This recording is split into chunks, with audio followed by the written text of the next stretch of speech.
So, as I was saying before I unmuted my mic, this is a sad day for the UAPDA activists.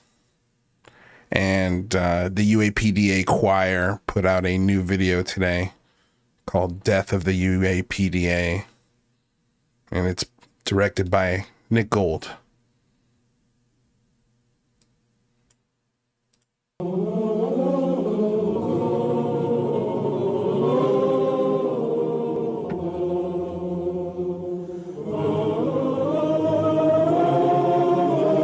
Don't worry, guys. There's always next year.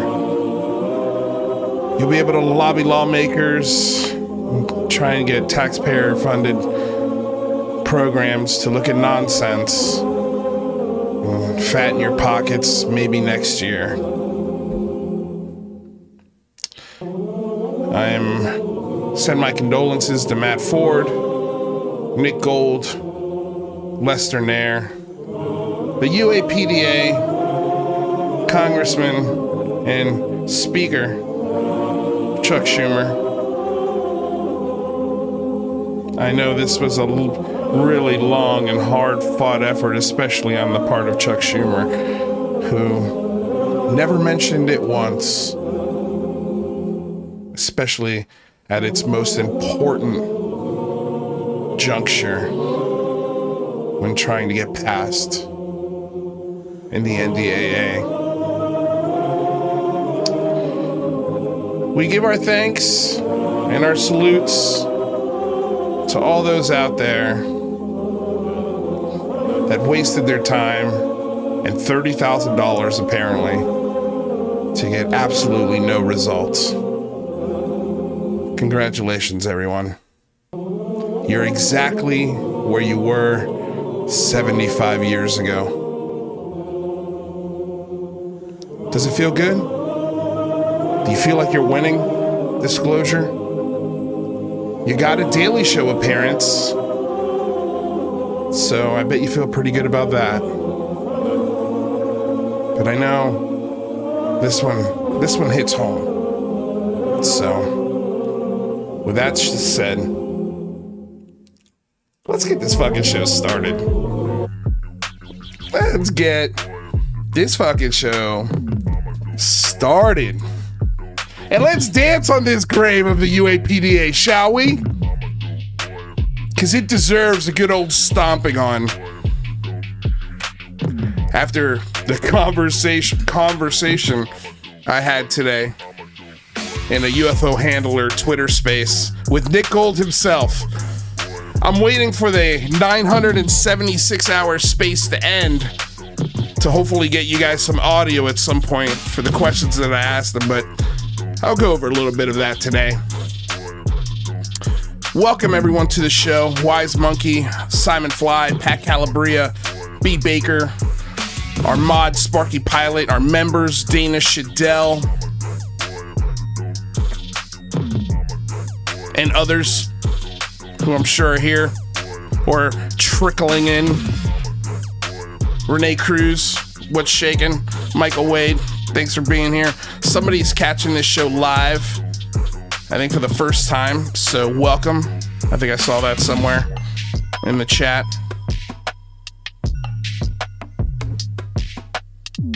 Anyway, you guys, it could have been so epic, Mama's Dope Boy. It's because I'm waiting, you guys, if my Stream Deck was able to work, it would have been a lot smoother, the opening. But I think it still worked pretty damn good. Okay. So what are we talking about, y'all? All right, so today a very aggressive UFO activist by the name of Nick Gold, who runs a... You know what? I'll keep this in the background just in case I want to access it again, because I have a feeling I will. Oh, look at that. Look where we're at. Who has a website called Declassify UAP, which is a lobbying effort to pass a UAPDA, which failed miserably today. And we're going to get into that. But the real big question that dropped today, and if we're lucky, maybe we'll get Manny to pop in here. He's working, so he said if he makes it home in time and he could pop in, he will. Which, by the way, let me open that room just in case that does happen. And he put out some pretty interesting information today that set the UFO Twitter world ablaze. Give me one moment. Let me just open something up here. All right, there we go. And let's get, I'm going to close this. Definitely going to close that. I'm going to leave that open, leave that open. Oh, yeah. And also the LA Times dropped an interview article with Dr. Sean Kirkpatrick. And many of the same things that we've heard before, but we're going to go over it. And yeah, again, it's nice to see that there are parts of the mainstream media that are finally starting to catch up to this nonsense. There was the UFO community had a huge win the other night when Lou Elizondo showed up on The Daily Show, which I'm going to try and play some of that if we can. That usually those clips get hit pretty hard with copyrights. But if you interrupt it enough, you might be able to get away with it. But yeah, that happened. And so everybody was, creaming their pants that Lou Elizondo was on The Daily Show. And it was, again, a very softball interview. They didn't do any real research on this guy. He didn't read the book.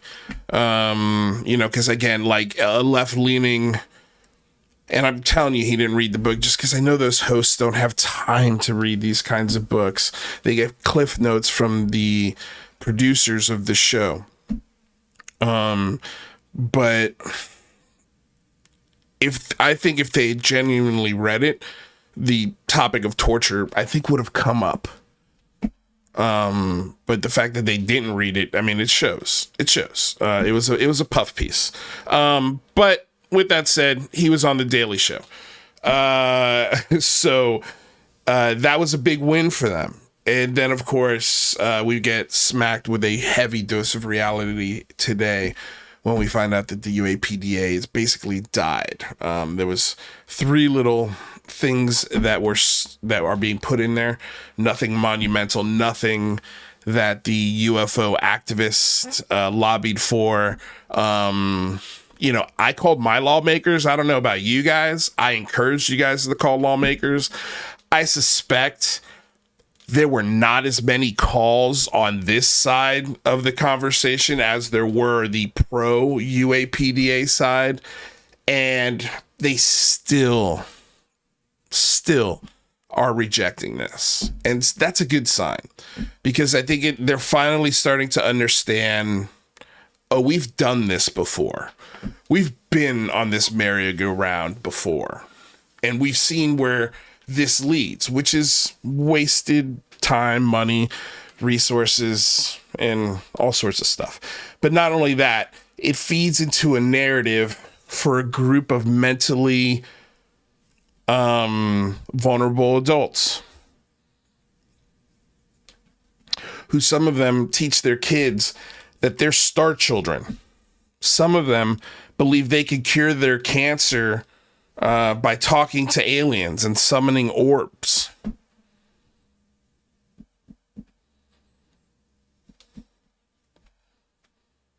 Because that's who really wants the UAPDA. people who are taking their personal experiences, just like I had, and I started this, essentially. I took my personal experience, and I didn't try to put it on the desk of a senator, but I tried to legitimize that experience with pilot experiences. In a New York Times article, and people coming forward and out of the woodworks, not understanding and grasping that the people who are pushing this narrative have a belief system as well. They're not unbiased in the information. As a matter of fact, they have no information.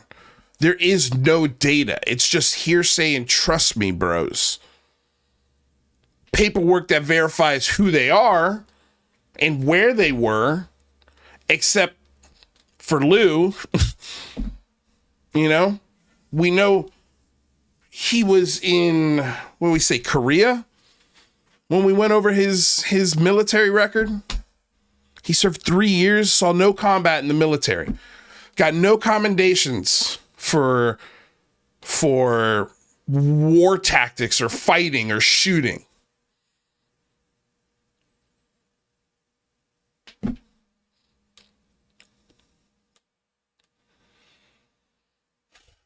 The narrative falls apart.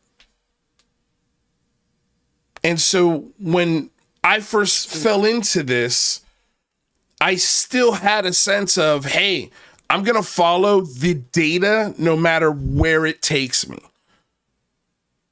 And when the data took me to all of this nonsense behind the scenes, my belief in this was eroded truly to its core. And it's because I always went into it with skepticism. If I went into this with a full-blown belief system like a Nick Gold, like a Dave Grush, and apparently now like a Lou Elizondo, according to his book and the tour that he's taking, these are true believers with belief systems that cannot separate their belief system whatsoever. I could, at least on some level, because if I couldn't, I wouldn't be where I am today, speaking out against this nonsense, against this government waste and shenanigans, straight up shenanigans. It's not personal. It's not, I'll rephrase that. It's not just personal. I'm not the only person who was on in the camp, worked with the camp, helped legislate for the camp, helped organize grassroots efforts for the camp, helped report to the masses on the camp and what's going on in the camp. And then to just do what people say is a 180. Trust me when I tell you, it was a slow turn. But once the turn was made, the exit was quick because it's a boot up your ass to get out. The second you start asking real questions and start looking at the red flags that you've been seeing and go, dude, what the fuck is up with that? And when they start calling your friends felons, and when they start blackmailing you third party through other people, leaking personal messages, I'm not the only one who's experienced that. There's so many people that have experienced this on some level. I was just one of the first ones to come out and start screaming about it. And here we are. Everything we've said has come to pass. Especially when it comes to stuff like this and legislation. Like, it has stalled It has stalled because these lawmakers know something's not right here.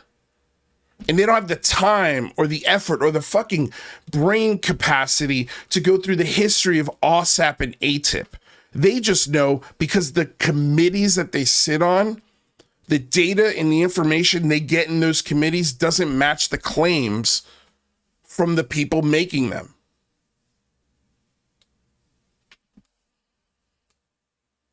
You guys were so excited about Chuck Schumer. Oh, look at this. He's one of us. He's a champion. He has not said a fucking word about the UAPDA since that legislation has been drawn, or that, has been drawn up. A letter that he didn't even write. He didn't even write it. And today, of all days, or this week, if it got killed today, it means that the discussions were happening this whole week.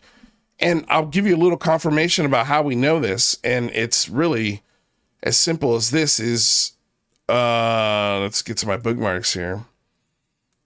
So Christopher Mellon, 23 hours ago, literally a full day ago, posted, I had the pleasure of spending several hours this week with Arrow's new director, Dr. John Kozlowski. Kudos to the officials at the DOD and the intelligence community who were involved in selecting Dr. Kozlowski. So again, you guys kind of did this with Kirkpatrick as well when he first came into the office. You kissed his ass and the kudos went all around. Let's remember this one when you guys start hating on him. Okay? But listen to this. So kudos to the officials at the DOD and the IC who were involved in selecting Dr. Kozlowski for the important position. If my first impression proves accurate, everyone interested in UAP has a reason to feel optimistic about a more informative, open-minded, productive, and transparent future for that office. Not that much hasn't already been accomplished by his predecessor, although I did not share Dr. Kirkpatrick's views on a number of key issues. He did get the office up and running, never easy in the five-sided nut house known as the Pentagon, I guess he's referring to. And he seems to have a good headway in a number of areas, especially new UAP sensor technologies. Still, I'm far more hopeful about the prospects for this office under new leadership to share more fully and candidly with our elected officials and, to the degree possible, the American people. It is required by law that the office share everything with Congress. It was an office created by Congress. They can't hide information from Congress. To say something like this or imply like I'm far more hopeful that the leadership will more fully and candidly share more, and they will share more fully and candidly with our elected officials to the degree and possible the American public. They've been very open with Congress. They've been very open, and we know this because the senators who were fighting for this office have spoken glowingly about it and how they've gotten the office up and running and how their reporting is getting to members of Congress. And it shows that it's working because they didn't really add that much to it this year. So it's efficient. They got it. It seems to be working and firing on all cylinders now, which is good.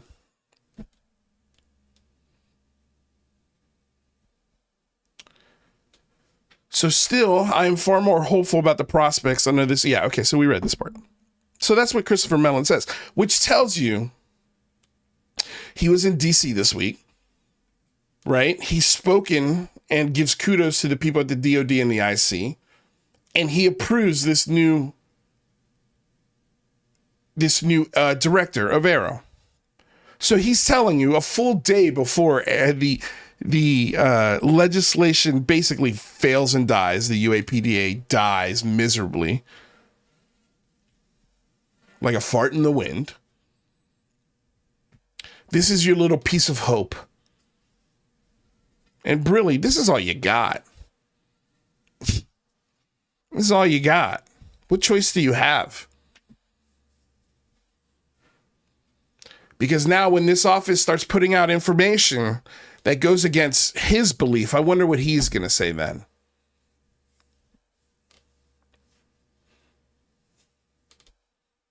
And when I mean he, I mean Chris Mellon. Go have some water.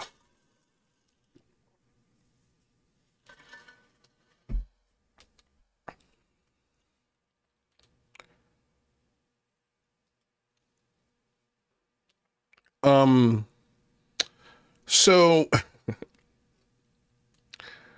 let's, I guess, finish with the UAPDA and let's talk about it a little bit here. So the Good Trouble Show said breaking, only 3 UAP provisions made it into the manager's package for the NDAA. And I think he had, well, maybe in another post he had written like all gloves are off. He was pissed. And so these are the 3 things that made it.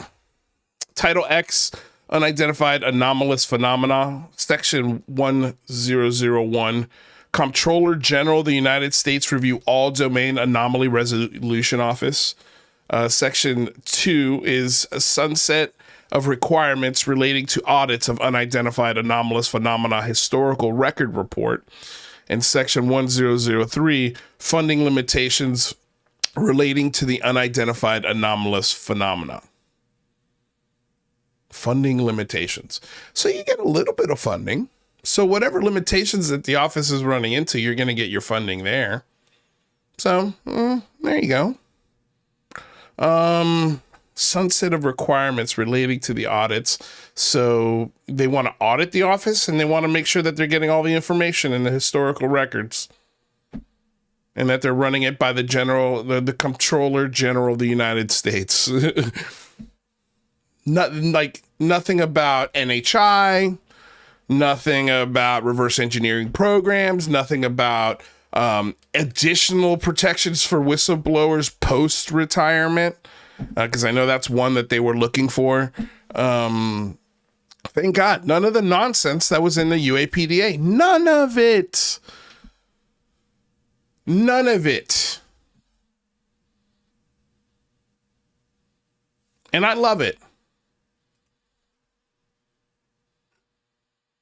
Lester Neres says this is true.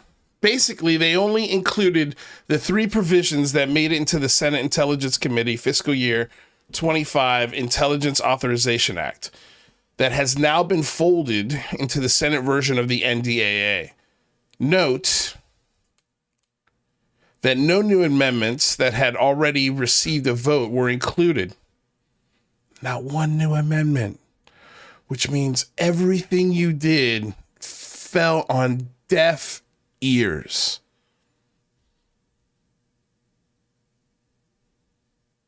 Why?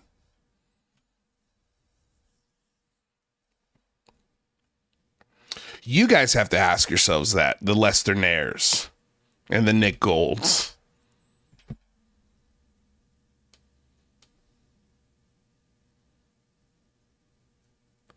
The UAP amendments in the IAA were passed on May 22nd, 24. They were just moving forward with what was already completed business.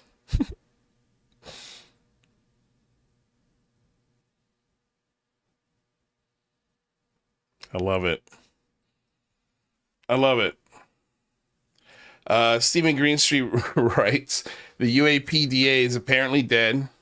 Travis Taylor can now quote, or he's got a Travis Taylor quote. I think it's a joke, but it's a quote. Is now y'all can get my work. Now y'all can't get my wormhole. Now y'all can't get my wormhole. And he's got a clip. We've listened to this clip, so I won't bore you with that clip again. Professor Brian Keating wrote earlier today in response. So let's see here. So Keating writes, good interview. In responding to Stephen Greenstreet about the LA Times interview, which we'll get here into a couple minutes. Keating wrote to Stephen Greenstreet, good interview. Meanwhile, haven't heard a peep from Lou since August. To which Stephen Greenstreet writes back, quote, haven't heard a peep from Lou? Do you mean in response to an interview request? Because Lou's been doing podcasts almost every day. To which he writes, yes. His team sent me the book, audiobook and Kindle a month ago in preparation for the forthcoming interview, but it's been almost 2 months of waiting for a sign of life without success. Stephen wrote, probably because he saw you interacting with me or another person, persona non grata. He seems to only do media appearances with people who he seems to only do media appearances with people who he's sure haven't done their research and won't ask any difficult questions. So take it as a compliment, which is true.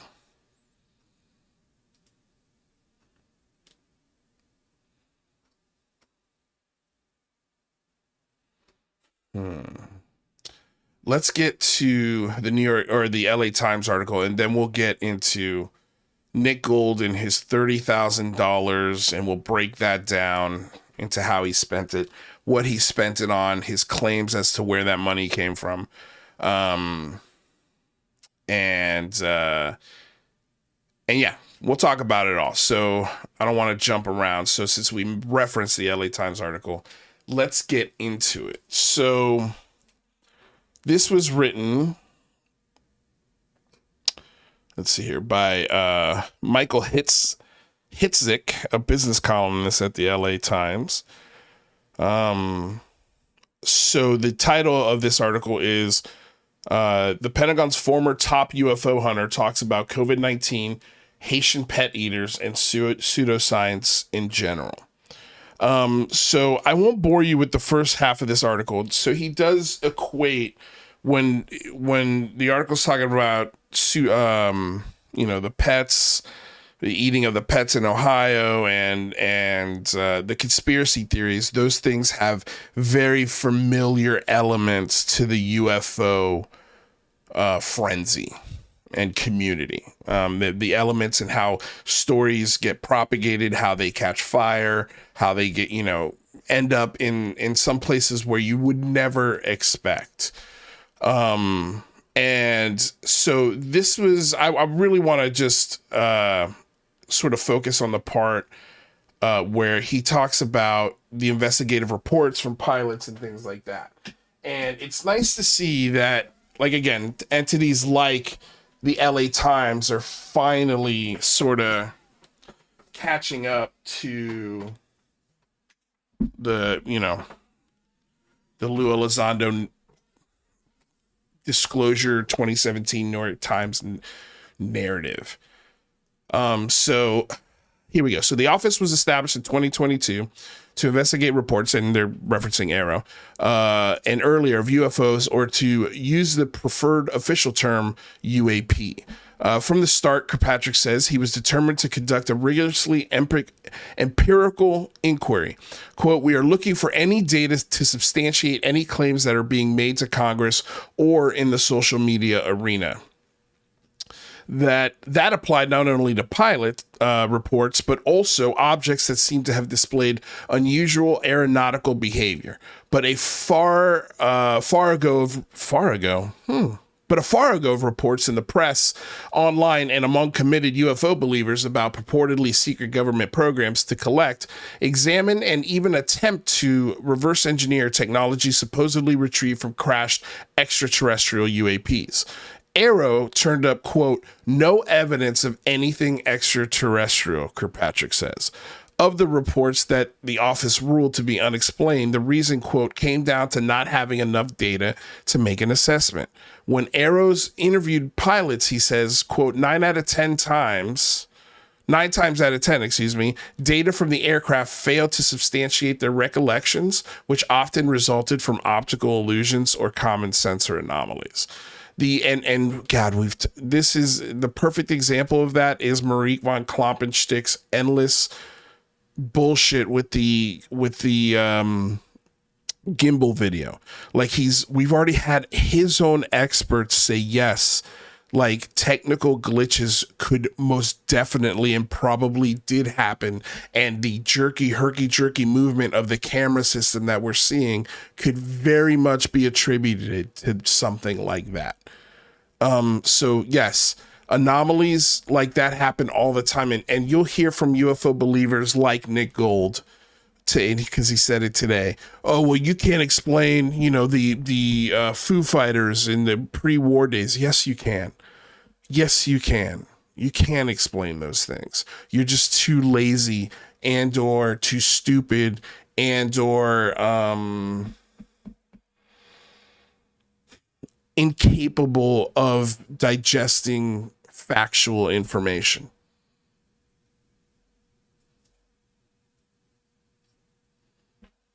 The agency did find indications that some sightings were related to not to ETs, but to foreign surveillance activities, including China, which Kirkpatrick has said possess technological capabilities that may match or even exceed those of the U.S.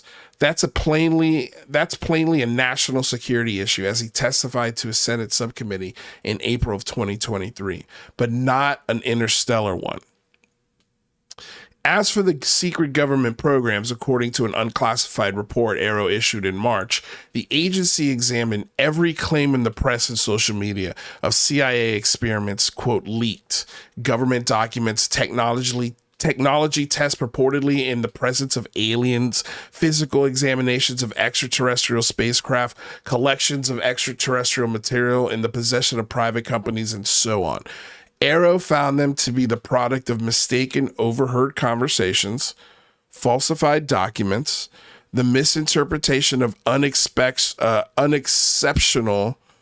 terrestrially manufactured material of extraterrestrial artifacts. None of the people making these claims and interviewed by AARO turned out to have firsthand knowledge of these programs and incidents, but were mostly repeating what they heard from others. So that includes Lou Elizondo. So when he tells people on the fucking Daily Show that he might have stood in front of a UFO, or implied that he did, or that he was in front of somebody who had an implant removed from them, he's lying. He's lying, because AARO turned out they have no firsthand knowledge of these programs or incidents, but were mostly repeating what they heard from others. Quote, the aggregate findings of the U.S. government investigations to date, the report states, quote, have not found even one case of UAP representing off-world technology. Not one case. Nevertheless, these claims have been a staple of news reporting for years, even by some of the most august news organizations. They have been made, this is great, they have been made by witnesses paraded before congressional committees through, though, as Kirkpatrick noted in Scientific American, quote, none of the conspiracy-minded whistleblowers in the public eye had elected to come to AARO to provide their evidence and statement for the record, despite numerous invitations. And we spoke about that many times on this show. How David Grush fucking ghosted a planned meeting. He ghosted them in the lobby and didn't get back to them until 8 hours later. Does that sound like somebody who's dying to tell the truth and give you information that's going to lead to secret back reverse engineering programs? Or does that sound like somebody trying to dodge real fucking questions?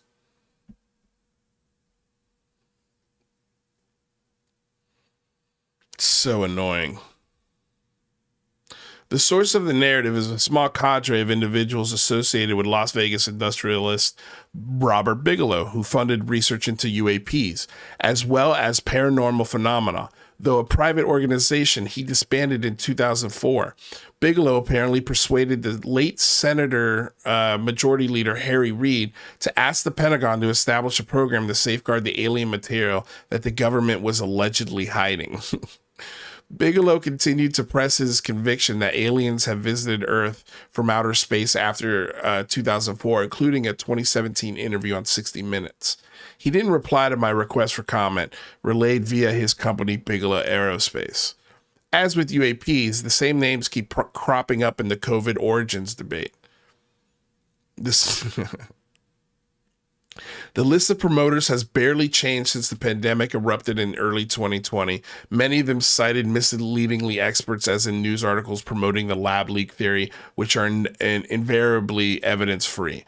There are some distinctions between how the UAP debate and those over COVID's origins and the safety of efficacy of vaccines have unfolded. Advocates of the lab leak theory of COVID's origins don't appear to have well-heeled financial backers at their core. For example, but at the heart of that theory and the anti-vaccination movements are self-interested advocates who feed one another's convictions. Some of them are naive, quote, some of them are naive, some of them like to influence power and legislation, some of them are in it for money, some are in it for fame, some may even be true believers, Kirkpatrick says. They almost never admit to error because they've made this central to their life's purpose. Nick Gold, Lester Nair, Matt Ford. They've made this central to their life's purpose. They inject their convictions into politics and the legislative process through access to higher authorities. This is everything that Nick Gold is still talking about in a space right now. He's got access to higher authorities. He's talking to people that are telling him, this relationship has been established. Consider this an ongoing relationship to give and take information on aliens coming to Earth. They have a drive. They drive the Defense Department and the intelligence community to do things and spend money. Yep, they sure do. They sure do. And it failed today. Thankfully, it failed. And I think it's because you've got guys like Kirkpatrick going out and doing the rounds in places where intelligent people get information. Not fucking Twitter spaces. Definitely not Twitter spaces. And not in online, posting boards and bullshit like that. Most people, most business people, most people on the planet, especially here in the United States, they get their news and they get their information from places like the LA Times, like the New Yorker, like, Scientific American. Especially when they're curious. They don't get it from Doomer Daddy spaces. Or Jason Sand interviews, or Nick Gold efforts.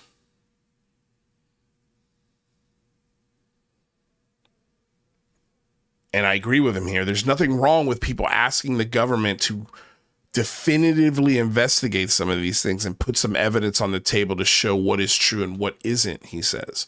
Where it becomes an issue is when it's a continuous hammering of this until they get an answer that they like. Even though everything uncovered to date points to the contrary. And that's the thing.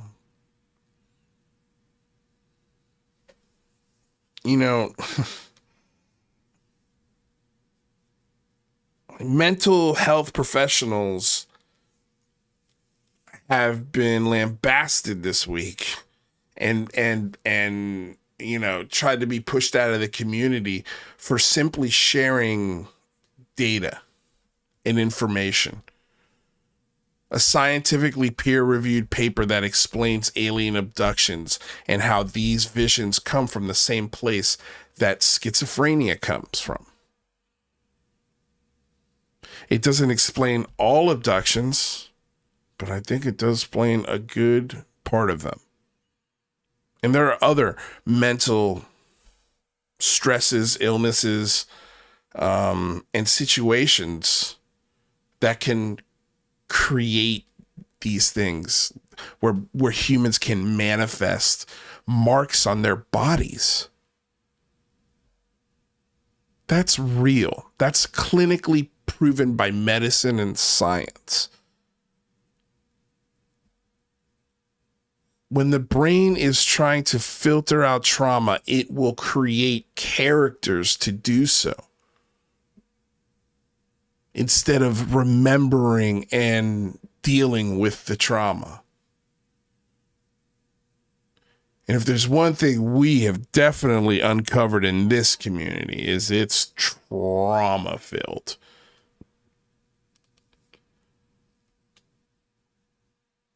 I don't think I've spoken to one experiencer that hasn't had some major trauma.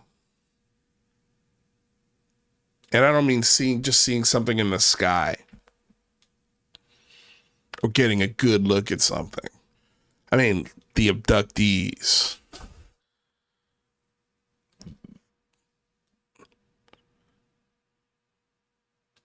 They will not accept any answer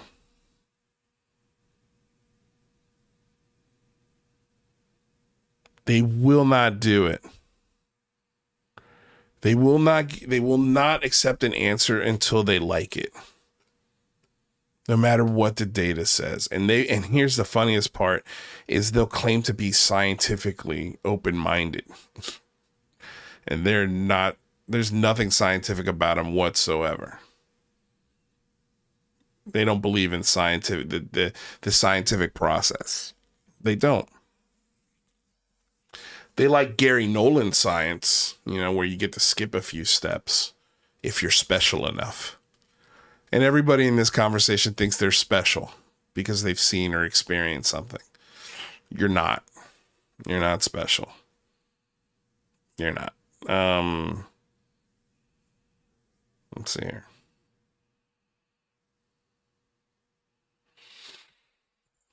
Okay. Where was I? So when scientific data is confounded, receives beliefs, he says people cry conspiracy or the data is wrong or scientists are making it up. Well, some of these scientists have been around for 30 or 40 years. If you don't believe they know what they're doing, then what are you going to base your decisions on in the future? Pure belief and speculation? Kirkpatrick is working on another article on the topic of misinformation. Quote, I see what I was doing on the UAP and misinformation as a microcosm of many other issues that challenge the U.S. today. That is, the division across belief lines where evidence suggests a contrary opinion that conflicts with one's own belief system or political system. Those conflicts can be exploited by a foreign adversary or domestic actors seeking to political gains or personal fortunes.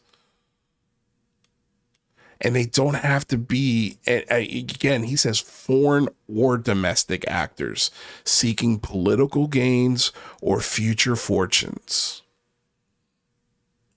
Why do you think there's people spending $30,000 of their own money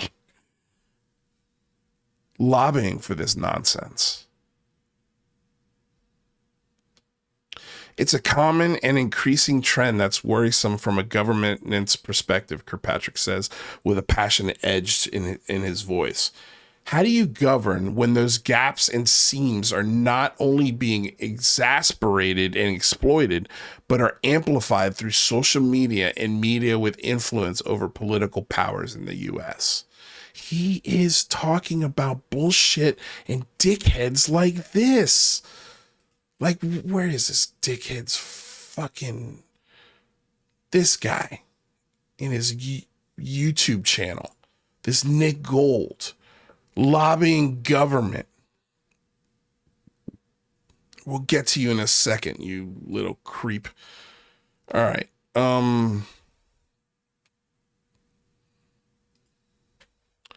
Having devoted his career to the national security, the trend leaves him concerned and appalled. Quote, the public needs to understand how science works. And if it goes against their belief, it's not a conspiracy, he says. They need to understand that their beliefs are being exploited. Okay? Your beliefs are being exploited, either by people in the US or by people in countries for gain, in other countries for gain. Fucking disclosure team, Vinny Adams, and your fucking UFO podcast dickheads, and your, all of those assholes overseas. Your belief is being exploited for financial gain. And there's a point where these creators get where they know what they're pushing is bullshit, where they get to a point where they know that they're exploiting their audience for gain. They're exploiting the belief of their audience to financially fatten their wallets. And you can either live with yourself doing that, or you stop doing it and expose it.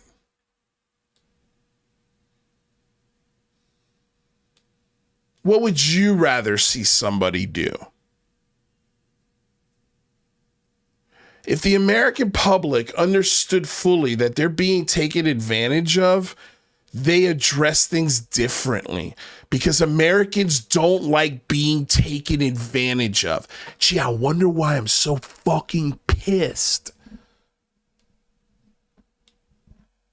Because when the people taking advantage of you are apparently still working for government contractors, and they're super soldiers writing books and fucking going on the Daily Show, and those are the people taking advantage and exploiting you in very visceral, sometimes fucking scary ways, it changes you. Because Americans don't like being taken advantage of. But for some reason, this UFO community fucking loves it. You love being suckers. You fucking eat it up.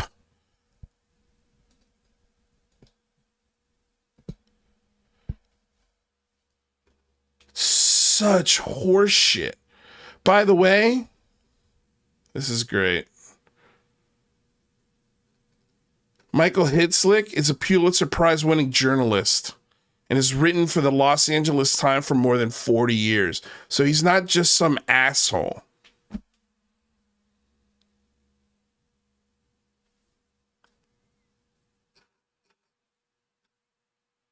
You guys are seriously, you're spreading, the point of this article is basically telling UFO lobbyists, believers, harassers, and dickheads that you're spreading information that is as harmful and is as devoid of facts as Haitians eating pets or COVID-19 pseudoscience doctors. All of these people telling you what COVID-19 is, not one of them is a fucking doctor. I'll take my information from my doctor. Thank you very much. I'll leave medical advice to doctors and not fucking YouTube and Twitter. Thank you. Appreciate it. But that's what you guys are doing, whether you realize it or not. And when you do realize it, it will piss you off. You will get upset about it. Because when your belief system gets fucking crushed right in front of your eyes, it will upset you. When you realize all of that money and all of that time and all of those people who thought you were your friends that were feeding you bullshit, it will come. You can't ride this wave forever, man. Especially bullshit eventually wins out. If you're bullshitting, people will find out. And God, we found out so much of this is bullshit. So many people are bullshit. Speaking of people being bullshit, let's get on to declassify UAP and douchebag, straight up douchebag Nick Gold. Now, people will say, well, Lou, why you going to douchebag? Why you got to start it that way? When I get the recording of this space, you will see. He is the most condescending asshole you will ever listen to. I remember when he first hit the scene about a little over a year ago, and he was in a space and I was like, look, man, I like the idea. I hear where you're coming from. I'll support any effort that tries to get more transparency from the government. Why would you not? Right. Of course, even a year ago, I was in a little bit of a different mindset, but just to open up the room. But I was like, with all due respect, I can't support this unless, and I don't think it's a serious effort unless there's some sort of effort to improve the FOIA process. And there's nothing in this declassify UAP effort. There's nothing about improving FOIA. And for me to take it seriously, I think that should be at the top of the list. Because that's something that's tangible, that they can actually fix. And it's a double-edged sword, because if it is fixed, if it is streamlined, that leads to more information coming out. But none of that is emphasized in any version of the UAPDA. And I think that's one of its biggest flaws. And that's why I don't support it. Because it's not going after real disclosure.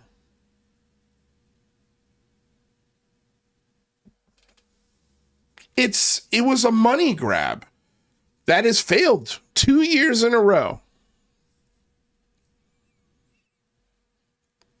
And I know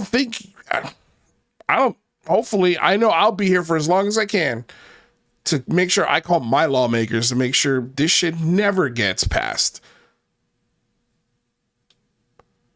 Because you guys don't deserve it.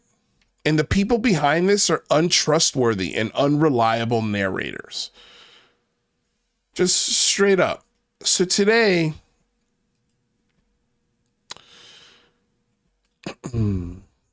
this was put out by Manny503, and he goes, just a reminder, UAP lobbyist and UFO hate group member Nick Gold, which, by the way, he's good buddies with guys like King Milkfart. Loves King Milkfart. Gets a kick out of him, just like Matt Ford. Again, you can think of me whatever you want. You can hate me until the fucking cows come home. But you will never find any example anywhere of me doxing people, of me harassing family members, of me going after spouses, fucking calling CPS on children. Like real evil, nefarious shit. We never did that on UCR. We never did that on Lou Reviews. We have an unfiltered, hard fucking opinion on everything that happens in this discussion. Because guess what? I've earned it. I've earned to have a hard opinion on this discussion. And if you don't like that, tough shit.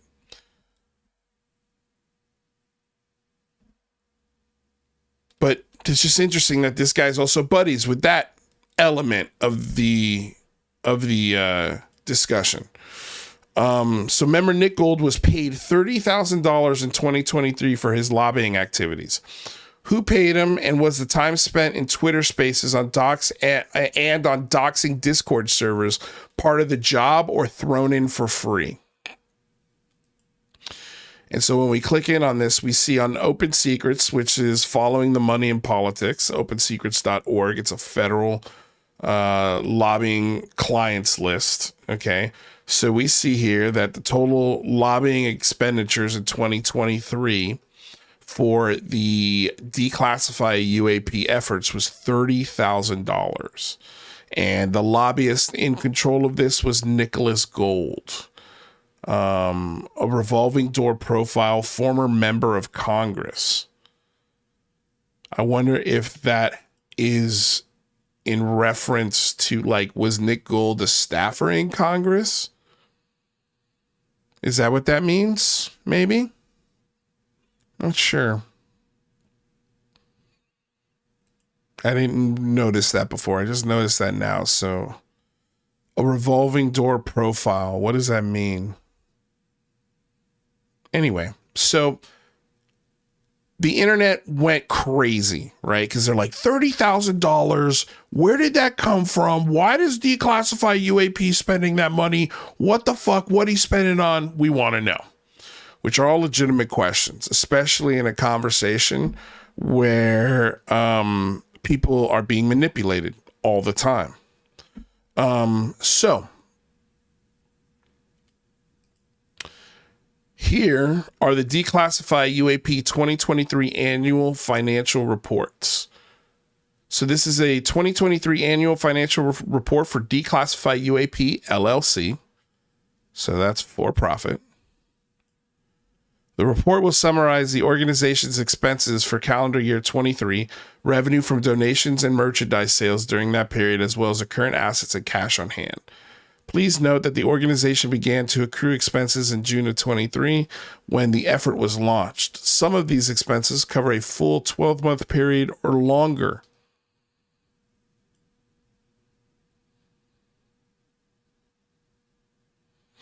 Okay, so he has 12 months or longer worth of expenses. However, if they were invoiced in full during calendar year 2023, they would be reported in their entirety here. Some services, such as the Voter Voice platform, which powers the Declassify UAP Action Center, were invoiced for a portion of a full year. Only what was invoiced in 2023 will be reflected here. He writes, I took no funds or other compensation whatsoever out of the Declassify UAP LLC in 2023 to pay myself. The organization's finances are completely separate from my personal finances, and the organization has its own checking account and credit card. Wow, that sounds all up in the up and up, right? I mean, that just sounds alrighty, right? So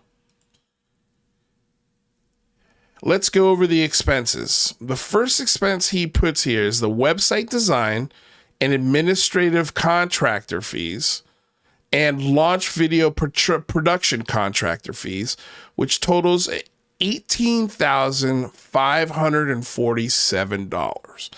Now he claims, now I'm going to stop on this first one because I asked them about this. And I said, okay, where is this $18,000 going to? So the two big things that seems to be going to is the website design and the video that was produced. Okay, so I said, okay, well, how much did you spend on the video that you produced? How long was it? And he was very proud of this video. A few things he was super proud of is first of all, that his expertise, his resume. He was very boisterous and he wanted to put me in my place as far as my expertise when it comes to television media. And none of his expertise, in my opinion, really outweighs any of my expertise in this. We come at it from two completely different aspects of multimedia. He's an IT guy. And so he's worked with companies like Paramount and Viacom and all sorts of Fortune 500 companies. He's worked for the military, industrial complex on some levels. I mean, we'll see if he's worked with members of Congress. I don't know. He's an interesting fellow.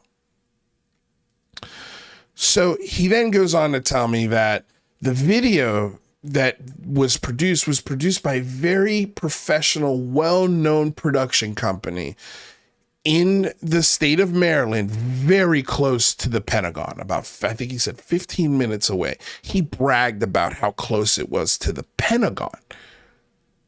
So then I asked, okay, well, and before he said that, he also said that he wrote, conceptualized, and a few other things he basically produced, directed, like it was all his idea.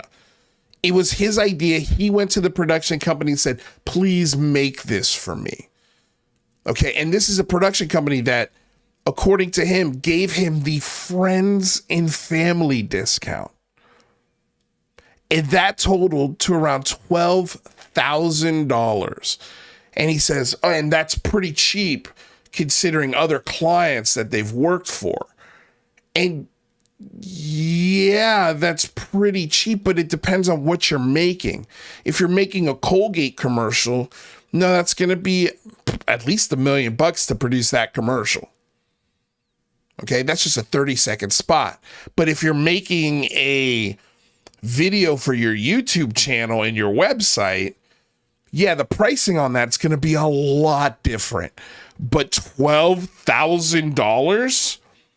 Okay, fine. You spent $12,000 on it. Let's take a look and see what he spent $12,000 on. Okay, so keep in mind, this is the Declassify UAP YouTube channel. He posted this video a year ago, and it's got 14,000 views. There are 2 videos on this channel. Gee whiz, for a UAP lobbyist and activist, you sure don't fucking lobby and activate very much. You've got 2 videos on your channel? How important is this to you? Who are you lobbying to? Who are you trying to get to call Congress? Because I don't see any podcasts. I don't see any social effort, any social media effort whatsoever outside of one video and a website that you've made to attract the masses to call Congress. It doesn't seem like you're really trying at all, if I'm being honest and giving my professional opinion, which is over 20 years. Well, 14 years in Los Angeles Hollywood productions and another 7 years in New York City stage productions and video productions. I mean, I was in The Sopranos, right? So we got that going for me.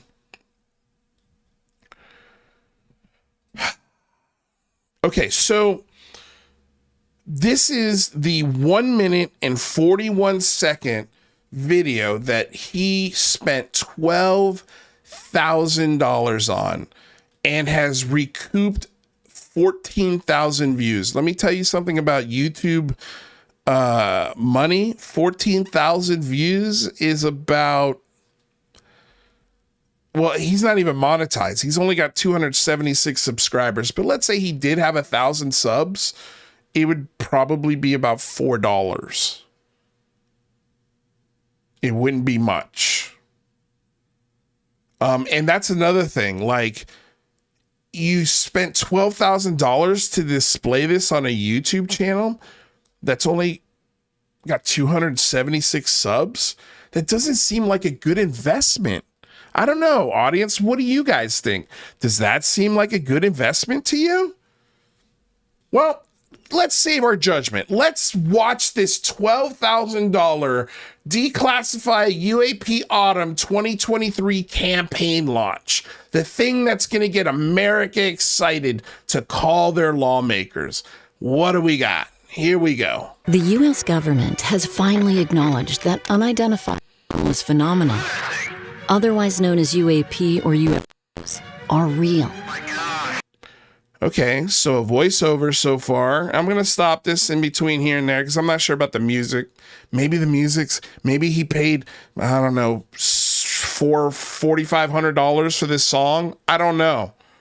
I don't know where the production went to, but so far all we've got is news footage and a voiceover, which honestly, who is the actress? I'd love to know the actress's name. Or did you create this voiceover with AI? I don't know. I don't know. Where are the production credits for this? I asked who produced this for you. He wouldn't tell me. Well, if it's a family friend that's close to the Pentagon, honestly, that gives me a lot of red fucking flags. Because isn't that where you work? And if you're telling us this was your idea, it doesn't seem out of the realm. Maybe you paid yourself $12,000 to make your own fucking commercial? I don't know. But we don't know which production company made this. And I'd love to see the receipt that they gave him. Because so far, 9 seconds in, not a $12,000 commercial. But let's continue. We know that our service members have encountered unidentified aerial phenomenon. Okay, so that's footage from C-SPAN. And a cool filter that segues to the next quote. So far we've got iMovie filters, some a voiceover, some music, and I don't want to say special effects, just filters, transition filters, or like dirty film filters that are like literally drag and drop over the footage kind of work, like super fucking simple. Like, show me the editing timeline of this project. Show me where the $12,000 went. Okay, let's keep going. These objects, most more. Oh, this is more, but now blurry news footage. Okay, so nothing original. Nothing that they had to leave the studio for. This is not even stock footage. This is just free shit. The Mosul Orb. And which one's this? often seen in the sky. The UFO flyby that they showed in Congress. That was a balloon. But also reportedly observed. And the triangle UFOs, which have been shown undoubtedly to be drones. And a visual effect with the camera called bokeh. So again, like, okay, so maybe they paid Jeremy Corbell the rights to this shitty, very blurry, very, very compressed footage of the pyramid UFOs from 2022. Wow. Okay, so again, nothing that we had to leave the editing booth for to go get. These are simple Google searches. Okay, what else we got? In space and underwater. Look. The Go Fast footage, which has been shown when this video was put out with math and trigonometry displayed by NASA, that the Go Fast object is only doing 40 miles an hour. And it's not going that fast at all. And what we're seeing here is called the parallax effect. And again, it's footage that is publicly available. No one's paying for the rights to this footage. And behave like men. Oh, wow. A picture of a UFO from the 1940s that could be a hubcap and a sound effect of a clicker, a camera clicker. All right, next slide. Popular accounts there of it is. Wow, cool. UFOs from the past. Oh, there's a picture of J. Allen Hynek with an old film filter over it. Years. Oh, now burn film filters. This volume of report cool. that have been made by credible observers of relatively incredible things. While the Department of Defense has begun to declassify limited information on these anomalous objects. Wow, okay, so pictures and highlighted effects of Wright-Patterson Air Force letterheads. The vast majority of images, videos, intelligence assessments, and other UAP data remain classified top secret. Wow, okay, so we're halfway through this. Do you guys see $12,000? Do you see $6,000 worth of production so far? Because I sure as fuck don't. I could, seriously, I'm not going to, but I can make this in 2 days. Just like loosely doing it.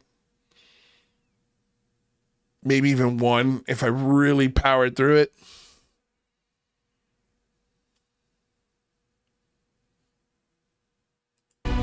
Members of Congress, in a bipartisan fashion, have begun pushing the DOD All of these members of Congress that don't sit on any of the committees or subcommittees that actually matter to this conversation. They have no access whatsoever to any of the data that would be pertinent to actually getting to the bottom of their alien question. classify and publicly release more information on what is known about UAP to the American people. I hear over and over from many agencies the stigma Again, C-SPAN footage around reporting and investigating UAPs prevents us from getting real answers. We can't be afraid of asking questions, and Yeah, C-SPAN footage with a TV filter over it, an 80s TV filter. I know this filter because I've used it before. we can't be afraid of the truth. It's time for the DOD and executive branch to level with the public about these mysterious objects. Oh, gosh. Like About these mysterious all of this footage, all of these things have been explained.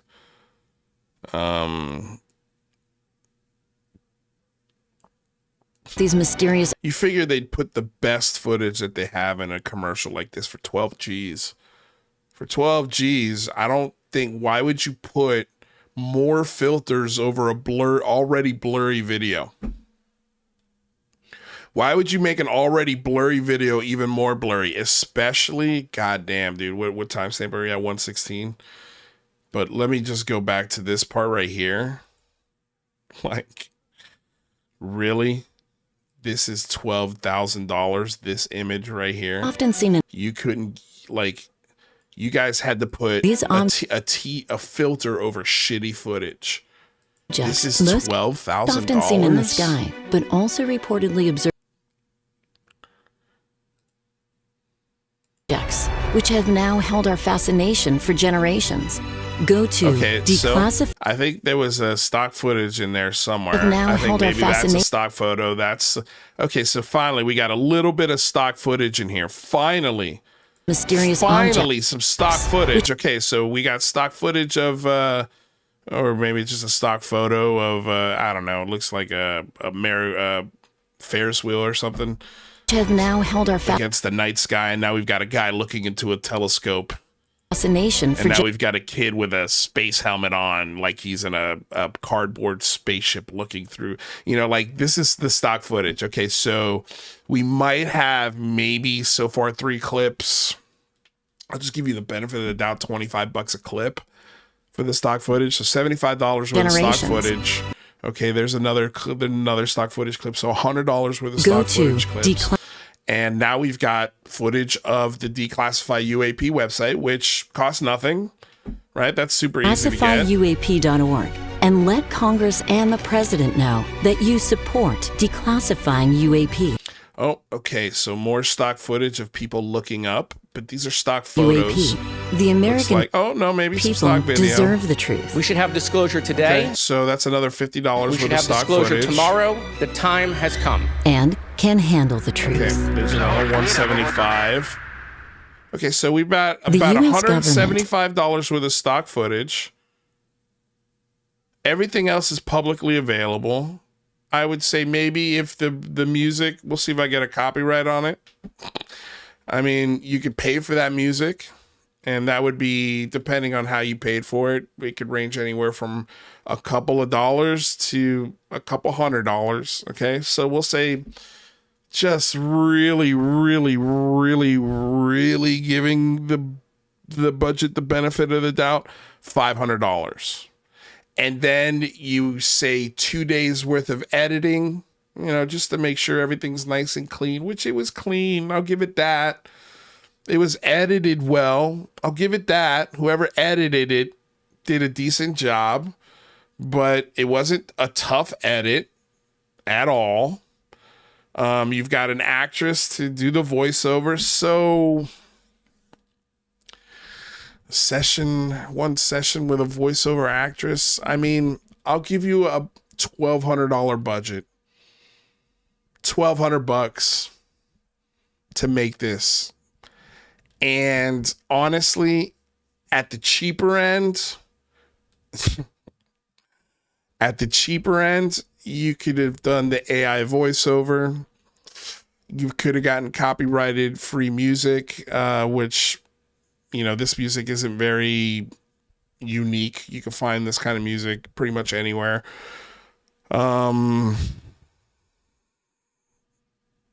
Yeah, I would have, you know, I think you could, with an iPhone camera, get people looking into the sky, get one of your nephews to look like he's an astronaut. You know, if you really wanted to get that, you know, you could knock this from 1,200. And if you did it yourself, you could do it for less than $100, less than $100 in your time.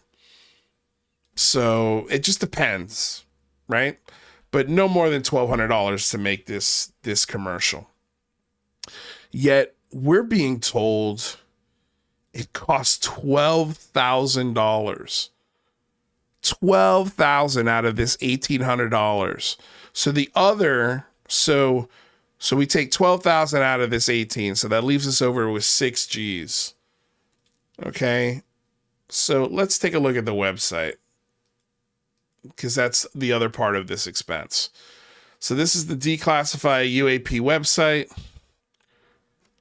Let's take a look at maybe when the last time it was updated. Okay, so it's got a news article from September 16th of this year. Okay, so it looks like it's being somewhat updated, but it's Disclosure Diaries update number 57. So they're little disclosure diaries put up by Nick Gold. How adorable.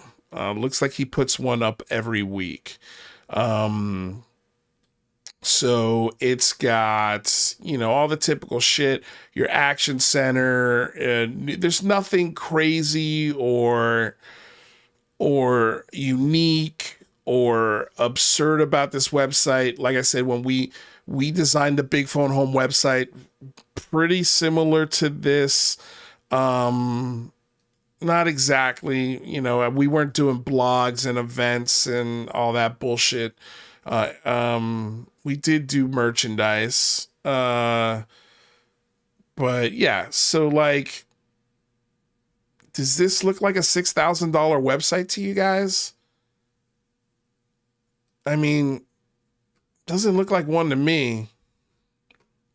Now, here's the thing. Nick claims, and as far as I'm going to believe him, that this is all his own personal money. But okay, so you spent $30,000 of your own personal money, plus whatever donations you got, into making something that was very unsuccessful. It didn't help pass the UAPDA. It didn't help launch anything from a social media perspective. Because like I said, when we go back to your YouTube channel, there's only 2 videos on here. There's only 2 videos. So what kind of, other than going into spaces and hanging out with King Milkfart and, you know, berating anybody who dares question you, what exactly are you doing? How many people did you get to call Congress? You know, he said he made the video for his website. It's not even featured on there. You have to click a video. If I spent $12,000 on that video, it'd be playing right here. It'd be the first thing that you'd see.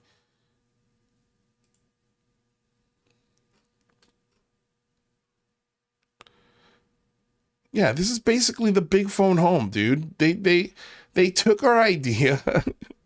You know, they wrote you a message. Hi, I'm writing today to let you know that I stand with the Declassify UAP in supporting government transparency around the UAP phenomena. As my elected representative, I expect you to actively push for passage of the bipartisan Round Schumer UAP Disclosure Act, which, by the way, where the fuck was Schumer this week? It was such an important piece of legislation. Where the fuck was he? Crickets from Schumer.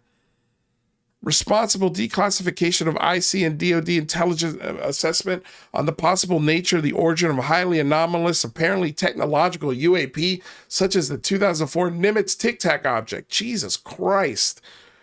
You really getting people to call in and say that? Damn, dude. Now, I'm going to tell you right now,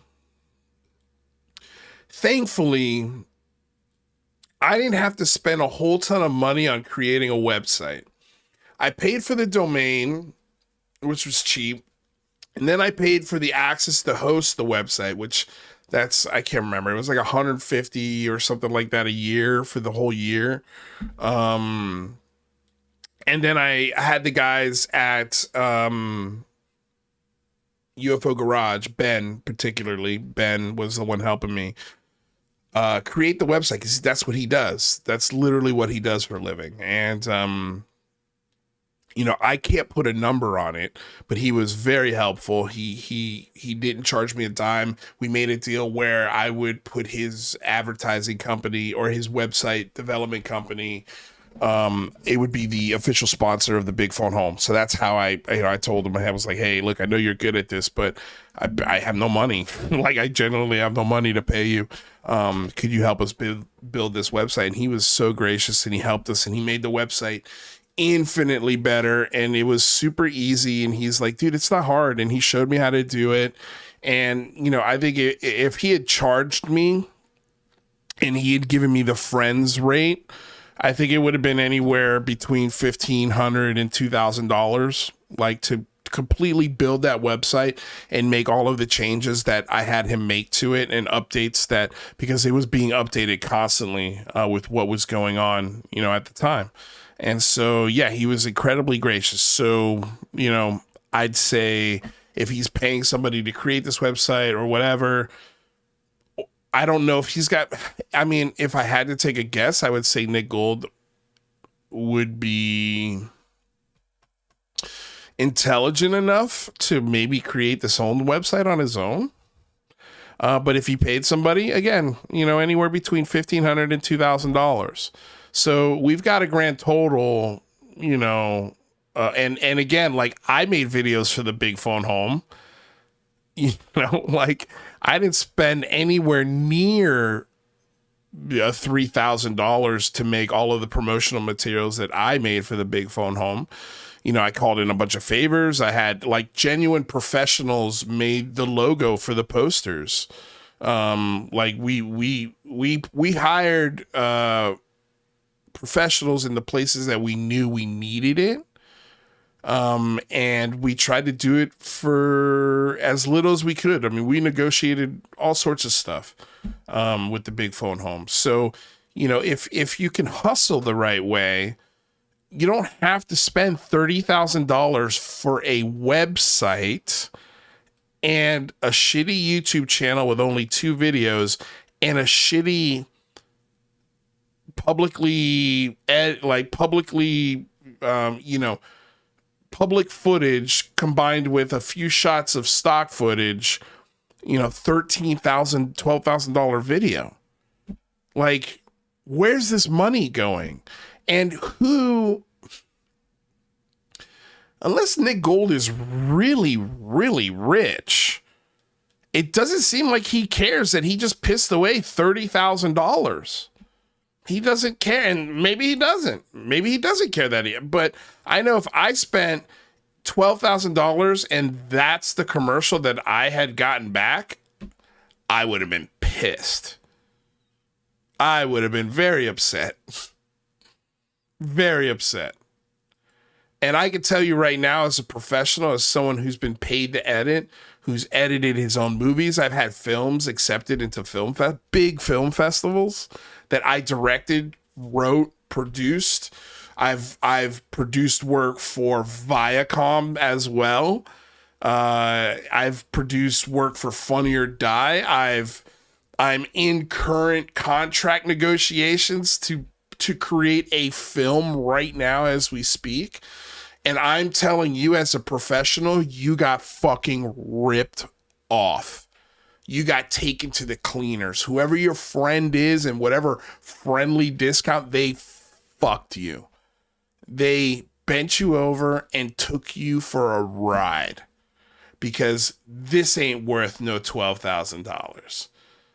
This shit ass video that you have up here ain't worth $12,000. And no, editor, no director, no producer, no production company on the planet would look at this and go, yeah, that's 12 G's to produce that. And if you could produce a production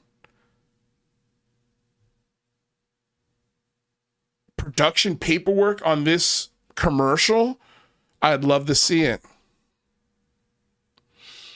But he won't show us that. He was very secretive about who he took to edit this. Like, so that, again, that shit's important.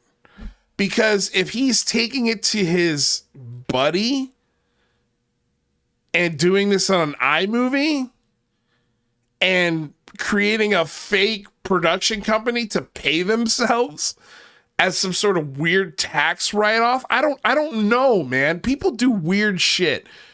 But to pay 12 G's for this, And I mean, like John Greenwald even said, and this was pretty great. Where is Greenwald's? Let me hold on a second.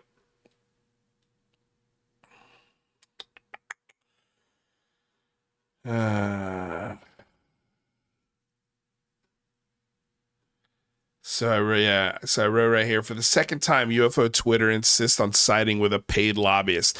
And yeah, when I was asking him these questions and trying to grill him in this space, I kept getting muted. I kept getting shut off. I kept getting sort of yelled at and ostracized. And the typical shit when you go in there and you start grilling these fucking bullshitters. But I wrote, Nick Gold claims that this video cost him $12,000 to make and then another $16K or $6K to maintain this website. I was right when I called out the last lobbyist, Katie Howland, and I think I'll go 2 for 2 on this one. But John Greenwald wrote, and he is also lives in California. He's worked in television and production, and he writes, wait, that guy is claiming he spent nearly $60 per second to create that video, which is primarily stock footage with some filters and some After Effects. Ha ha ha ha ha ha ha ha ha. 2 options. 1, he's a lying piece of shit, or 2, he's a moron. From what I've seen, it's 1 and 2. So here you got John Greenwald calling that guy out on his bullshit. Jason Calavito wrote, what in the world costs $6,000 on that website? It's pretty bare bones basic with public domain images. I've never spent anywhere near that on my own website, and it's larger and more complex than that one. It's true. It's true. And also the thing that is the funniest, it was ineffective. It didn't work. You spent $30,000 on this effort and it failed miserably. Not once, but twice. And we could say that because this video was released a year ago. This was in preparation for last year's UAPDA. And it failed. That one didn't pass. And now it wasn't even used to promote this year's. I guess he didn't want to get any use out of it. I guess he was happy with the $12K he spent on this and the 14,000 views he got out of it. That's literally like $1,000 for every view you spent on this. Almost, anyway. Dude, it's pathetic. It's pathetic. And it's funny how this guy takes over a space and how he dehumanizes people and he tries to dress them down. And it's so condescending. Everything he says to you is a backhanded compliment. He's a fucking asshole. He's one of my least favorite fucking people in the conversation. He's just one of those guys, man, that fuck, I wish I could like wrestle him. Wish we could just go to like a high school wrestling mat and just go for 3 minutes. Like such a little whiny shithead. He's such a little baby, and he thinks he's so fucking cool. Like, he thinks this is a $12,000 commercial, and he bragged about it. How stupid are you? How fucking dumb are you to think this is a $12,000 commercial? Fuck, dude, you are delusional. I don't even want to go over the rest of the budget, because that commercial right there tells you enough. He spent $30,000, and he admitted in this space, and again, I'm waiting for this space to end, but he admits in this space that he's being paid as a lobbyist. Okay, by who? He admitted that he was getting large sums of money from individual entities. And to me, it made me think of Gary Nolan, Peter Thiel, Jesse Michaels, those kinds of people who've been dumping money behind the scenes to people like, I think, Nick Gold and Lester Nair, and who else? Who knows? Nick claims that he started this effort 3 months before he started getting money for it. So what? Wink, wink, nudge, nudge, say no more. Don't worry, just get it started. We'll make sure you get the money. Don't worry. Just make a video, charge whatever you want for it. We got you. We'll pay for you to go to lawmakers and lobby them for nonsense. There's so many questions. And here's the other thing too.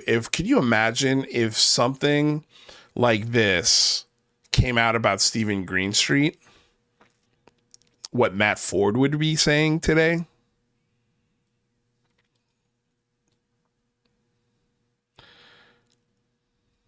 Wonder what Matt Ford would be saying today if that was the case.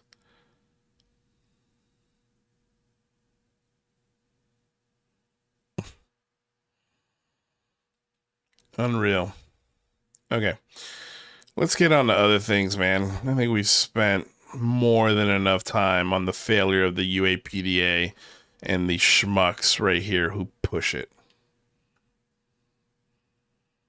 These are your schmucks that push, and that right there is your Nick Gold sitting in front of Senator Mike Round's office.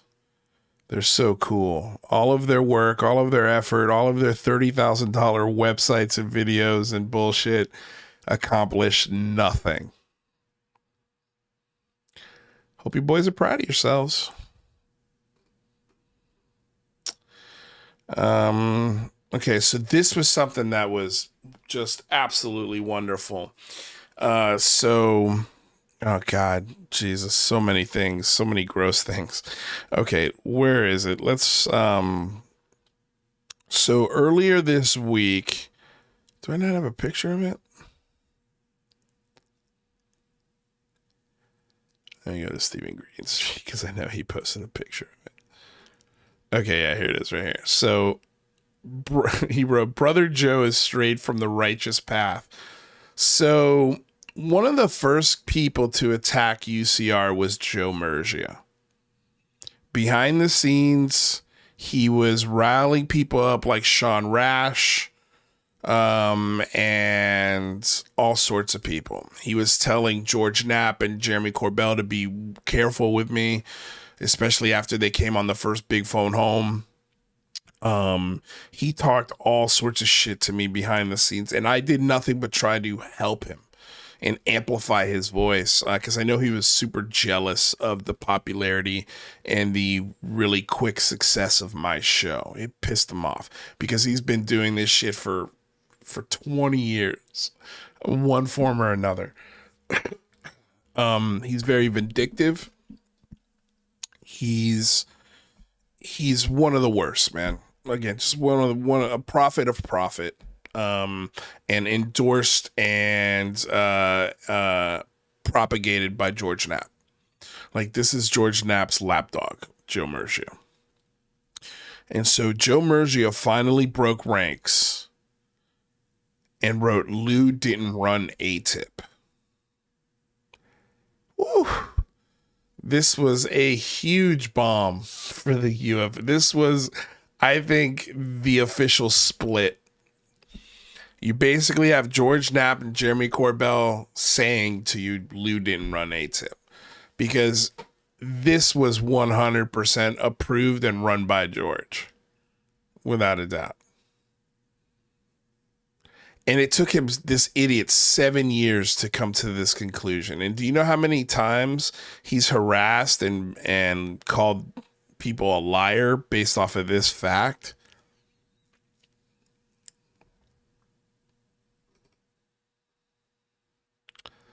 So UFO Joe says that, and it was a bomb, an absolute bomb. Lou Elizondo responds, and this is great. He writes, Joe, out of an abundance of respect for you and your sources, and he writes, I know who he/they are, George Knapp and Jeremy Corbell.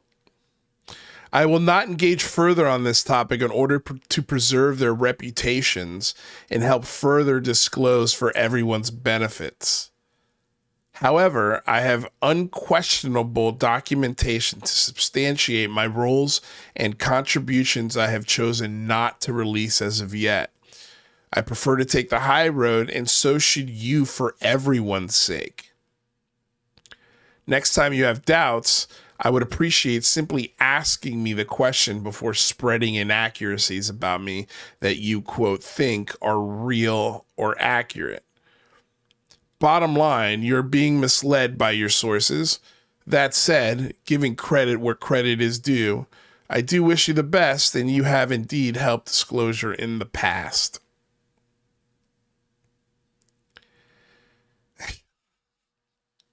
So why don't you just release it, man?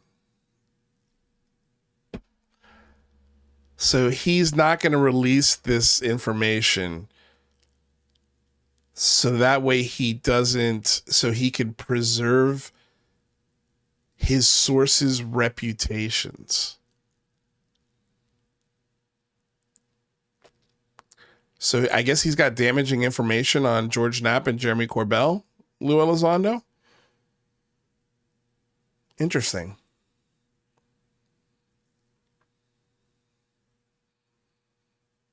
So we've got about 20 minutes left. God, there's so many things to talk about. I think I'm going to talk about this next week. Maybe next Friday. Which, by the way, we're going to have, speaking of guests, we're going to have Rather and Mataluni and Matt Riot, Breeder Syndicate, come and talk, have a little reunion show on Monday. I have a feeling that'll be a long show. So, Matt, I hope you're ready. That'll be fun. But I was trying to get, for today's show, I was trying to get researcher and producer for the Disclosure Tonight show, LM, the guy who's been in these spaces just spilling all the beans about Thomas Fessler and the Disclosure Tonight team. And I wrote him, hey, man, I'd like to have you on the show. I'd like to talk to you about the Disclosure Tonight team and what happened. And he wrote back to me.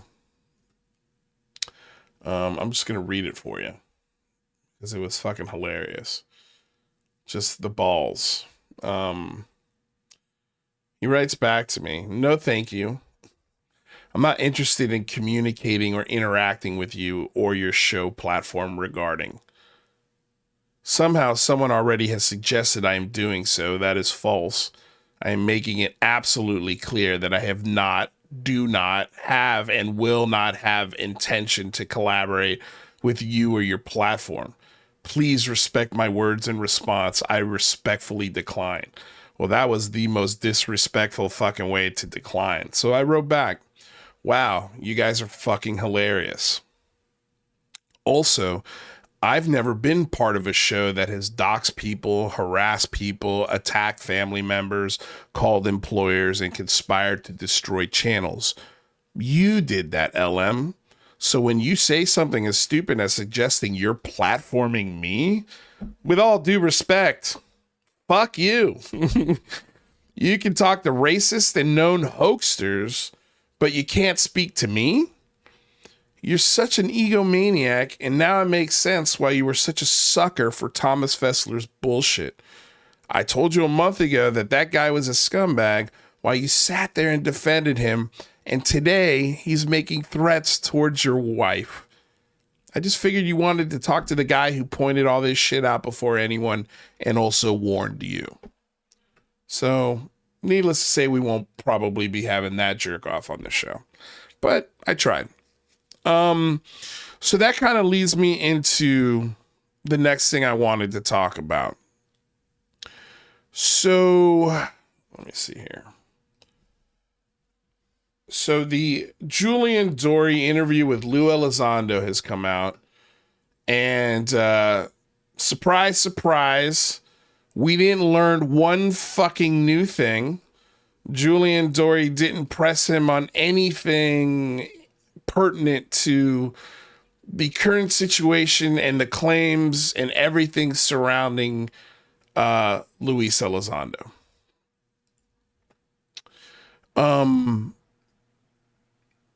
I was going to go over this part of the big part of this show was going to be going over, what is that noise? Taking my baby to school. Okay, that's what it is. It's this guy's space. So I was going to go over this space, and the reason why I wanted to highlight it was because a couple of things happened. The thing that I wanted to get kind of answers on is, hey, why don't you talk to Stephen Greenstreet? And at one point, Stephen Greenstreet ends up in this conversation, and it was immediately, the second he got in there, the handlers took over and made sure that not too many questions were asked of Julian Dorey by Stephen Greenstreet, to the point where Stephen just left. He's like, all right, I'm just going to get out of here.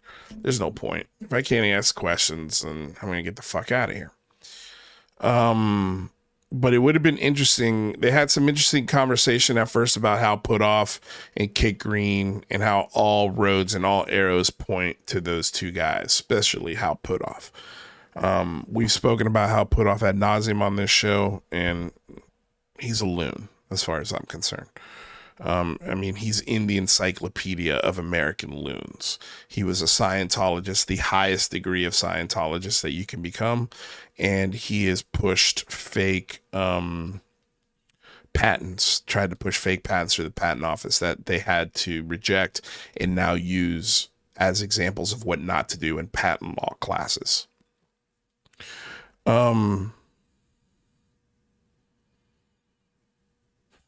There is this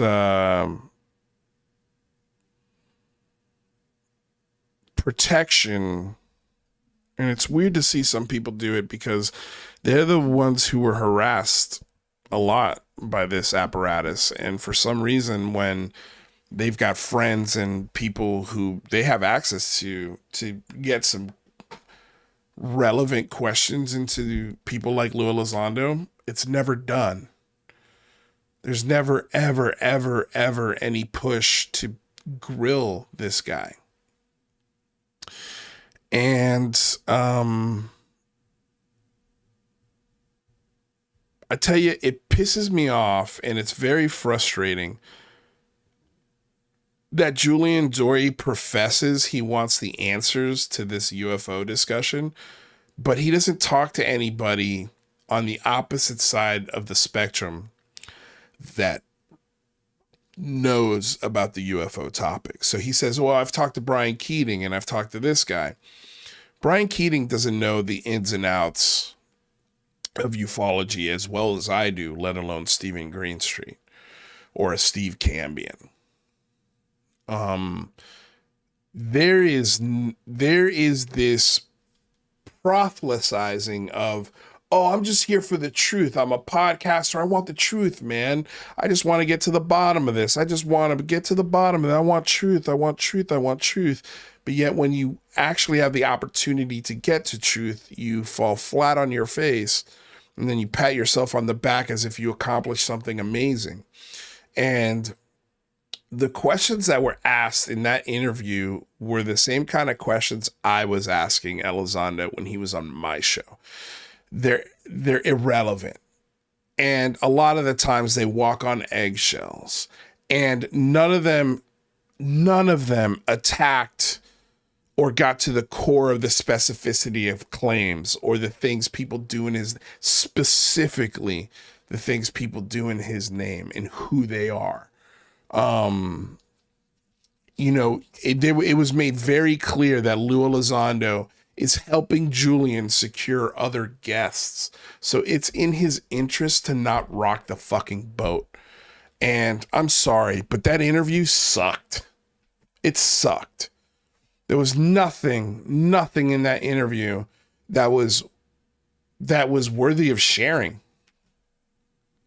And the idea that these guys put up their hands and they're like, oh, I want the answers. Oh, I don't know. Oh, I don't know. Even though the facts are there. And they get so impressed by interviews with Danny Sheehan and Jack Sarfati and Lou Elizondo. But they will spend zero fucking time or effort to interview the journalists that have actually looked into those fucking claims. Like Stephen Greenstreet, like Steve Cambion, like Keith Clore. You don't want the answers, Julian. You are click slop. And I judge a lot of the shows that I watch based on, especially if they cover this topic. It's for me, it's real easy to see if you've done your fucking homework.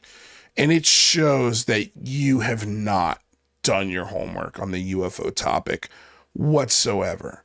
And the fact that you hold up Jesse Michaels as some sort of authority on this, he's a believer. Even Eric Weinstein has said he's an idiot when it comes to UFOs because his belief system just takes over.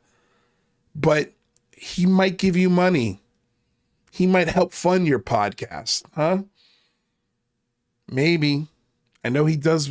I've heard he does with other shows and other things that he's interested in. You might know a lot about the mob and the mafia, and I'll give you that. But anything outside of that, dude, you do zero research, and it's insulting. And it's because I know you saw the questions. I know you know the questions that need to be asked of that guy, and you're afraid to fucking ask them because you want more people watching, because you want another interview with him. Because you want the idea of getting cock teased, interview with Hal Puthoff is enough to not ask good questions. And yeah, you could put up your hands and say, oh, I'm just a podcaster. But if you're claiming that you want truth while at the same time ignoring people that you know who they are, who are screaming at the top of their lungs to get to the truth of this thing, and are willing to help you understand the truth of these things, but you're just not looking in those areas. You're only focusing your attention on the bullshit aspect of this conversation. And then you get fucking applauded and your asshole licked by people like Chupacabra and Red Panda, who are neutral on everything. They believe and don't believe in everything. It just depends on who's in the room. I mean, just this last week, dude, we had Chupacabra say this in a space, and Jesus Christ, man, like, this is like, he is an incel trapped in 2024, and he just wants to scream at the top of his lungs. He wants to call gay people slurs, and he wants to call dumb people the hard R word.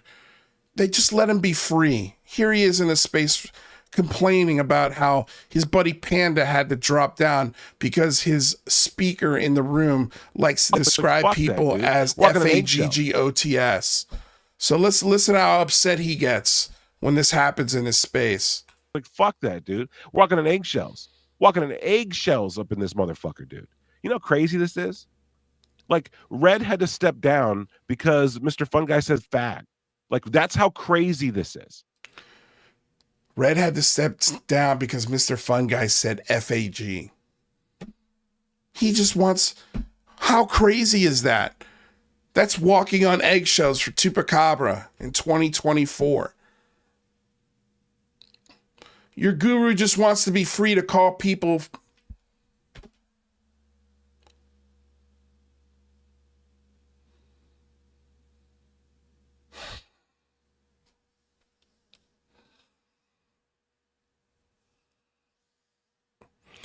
It's so crazy that this guy has the following that he has.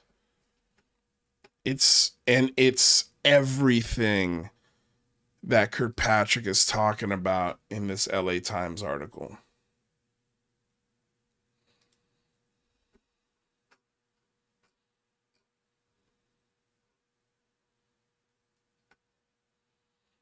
Their beliefs are being exploited, and they know it's here's the thing about Chupacabra, is he knows it's bullshit.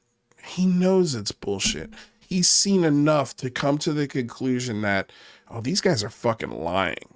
And look what they did to my family and to me to protect that lie. But yet he'll host a space and he'll push every Alex Jones theory he can.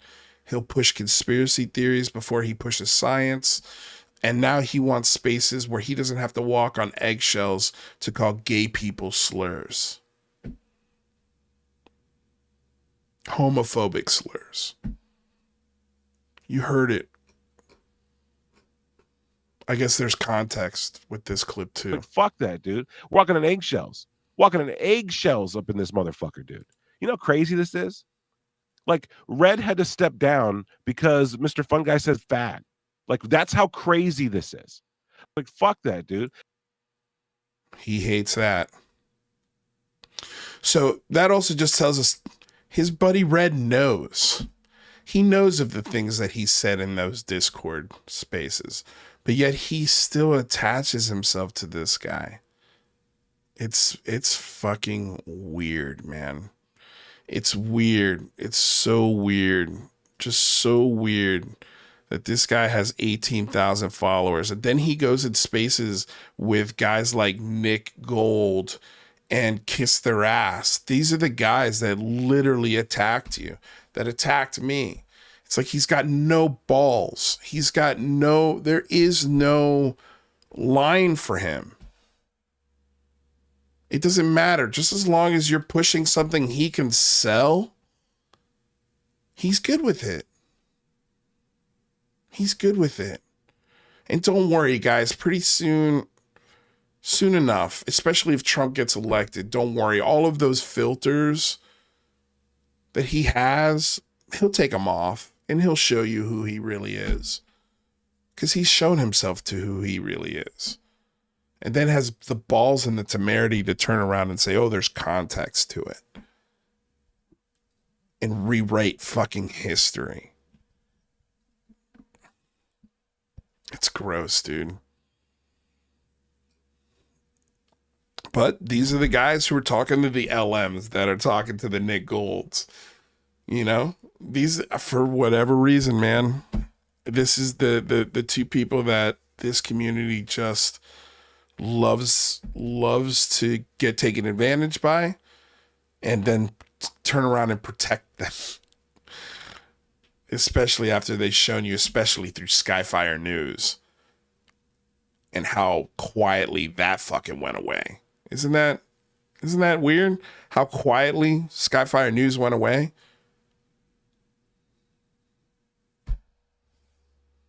All of the misinformation these guys put out there. And they play on the mystery. They love the mystery. It's what keeps them going. Even though there is no mystery.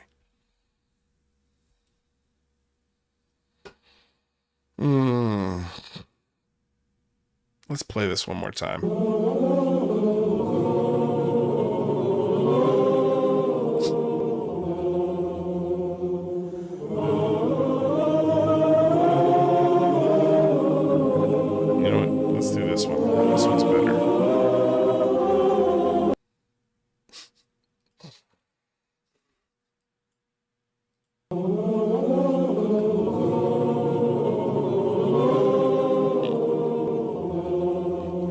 the UAPDA choir with Death of the UAPDA, directed by Nick Gold. Everybody, let's take our hats off and say goodbye to the dumbest piece of legislation ever proposed in the history of Congress. And I'm looking forward to the next couple of weeks of excuses that'll be peddled out, and reasons as to why this didn't pass. I look forward to all of those excuses and all of that goal line moving, as you UAP believers love to do. Sad day for the UFO believer, but hilarious day for the UFO skeptic and debunker, former believer, and exposer of the UFO cult.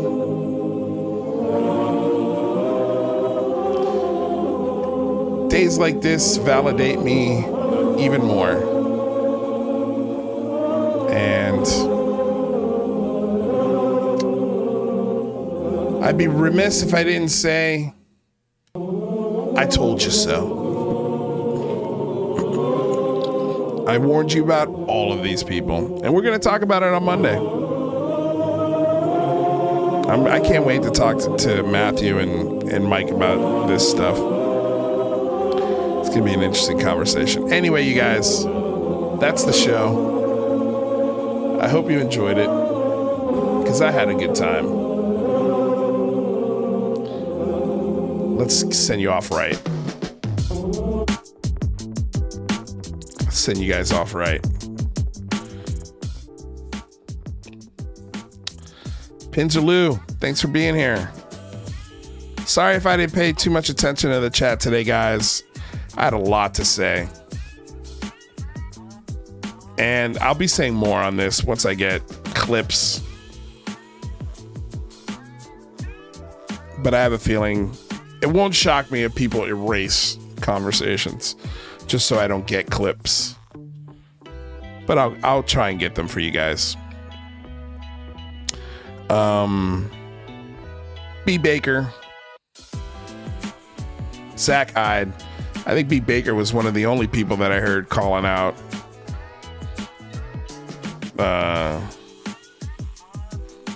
Nick Gold's bullshit in that space.